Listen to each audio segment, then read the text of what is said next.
Existir, do latim ex sistere, que significa sair de, olhar de, e que indica para gente uma perspectiva de percepção de fora para dentro.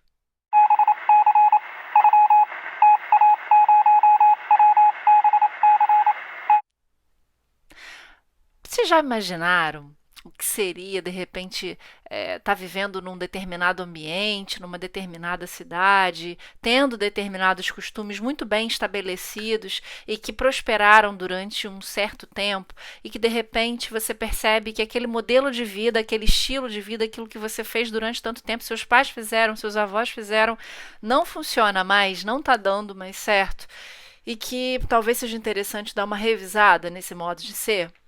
Pois é mais ou menos isso que aconteceu na Europa por volta da década de 30 e que vai se expandir pela década de 40, pela década de 50.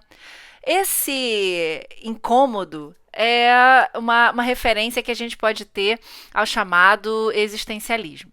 Por quê? Foi exatamente a partir desse período pós Primeira Guerra Mundial que começou a acontecer ali na Europa, um movimento de pensadores que começam a olhar para aquele modelo de vida, né, aquele estilo de vida que se tinha, burguês, que buscava alcançar determinados objetivos na vida, que se buscava alcançar determinados projetos na vida, e se começa-se a se pensar que talvez não seja interessante a manutenção daquele modelo, e que talvez fosse interessante reavaliar a toda a vida, repensar o modo de ser e o modo de estar no mundo.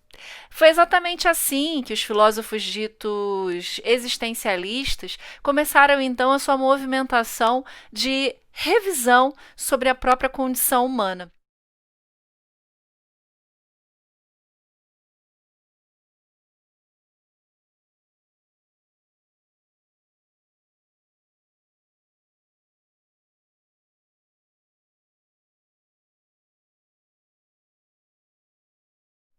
É muito interessante a gente pensar também que a leitura que quem estava olhando de fora, ou seja, quem fazia parte dessa estrutura que permanecia, tinha deles, né? Porque os existencialistas eles eram vistos como pessoas estranhíssimas. Então, coisas do tipo uma aparência descuidada, né? Cabelos grandes e bagunçados, sujos, né, avessos às normas estabelecidas, inimigos também da hipocrisia, promoviam orgias, eram entregues aos prazeres degradantes, eram corruptos, enfim, uma série de qualidades que eles recebiam aí e que apontavam um sujeito bastante estranho, principalmente dentro daquele contexto ali. Exatamente porque eles fugiam do padrão. E era exatamente isso que eles diziam, que quem olhava para eles não podia julgá-los, exatamente porque eles estavam olhando dentro de um padrão de normalidade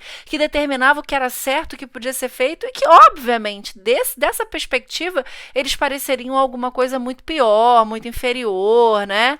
Enfim, até interessante lembrar, né, de uma marchinha de carnaval, Chiquita Bacana.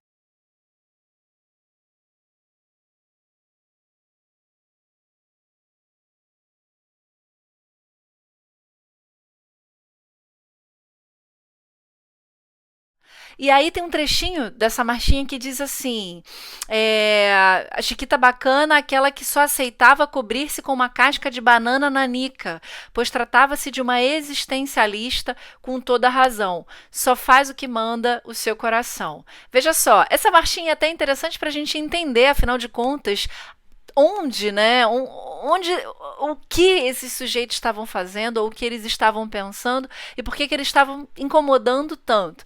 A perspectiva existencialista, ela vem trazendo então um sujeito que busca de alguma forma uma autonomia do ser no mundo, mas compreendendo que nós somos colocados nesse mundo, nós existimos nesse mundo e a partir do momento que a gente existe, a gente começa então um processo de construção de quem a gente é. Eu gosto muito de comparar essa perspectiva de construção de quem a gente é com a construção de uma casa. Porque quando a gente constrói uma casa, a gente vai escolhendo a tinta que a gente vai usar. Antes disso, né, vai comprar os tijolos, vai colocar um tijolinho sobre o outro, vai fazer a fundação. Tem toda uma estrutura e depois disso vem os móveis. Ou seja, quando a gente para prestar atenção na construção e na organização de uma casa, a gente consegue perceber que todo um processo de determinação de como essa casa foi um processo de escolhas, começando pelo lugar onde você quis colocar a casa.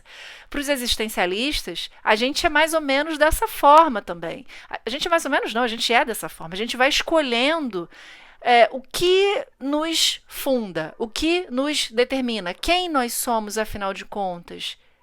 Essa pergunta, ela não pode nunca ser fechada, porque para os existencialistas, o processo de construção de quem nós somos é um processo que dura a vida inteira. A gente está o tempo todo em construção. Por que isso vai acontecer? Porque muitas vezes, algumas das características, algumas das qualidades mesmo, né, que nós colocamos em prática, às vezes durante um certo tempo da nossa vida, não nos cabe mais, não nos interessa mais, assim como um móvel que ficou velho, desgastado, a gente não gosta mais, não funciona. E o que a gente faz? A gente troca, a gente substitui. Então, os existencialistas, eles partem do princípio de que o nosso processo de construção, ele é um processo que vai se dando ao longo da nossa vida e que a gente vai escolhendo e decidindo ali o que é mais adequado, mais interessante para a construção de quem nós somos. Uma frase que marca o pensamento existencialista, já na fala, né, de um dos seus mais ilustres membros, Jean-Paul Sartre, é a frase: a existência precede a essência, que já nos indica exatamente o fato de que, primeiro, a gente existe, brota nesse mundo aqui. E depois a gente vai construindo e definindo quem nós somos neste mesmo mundo.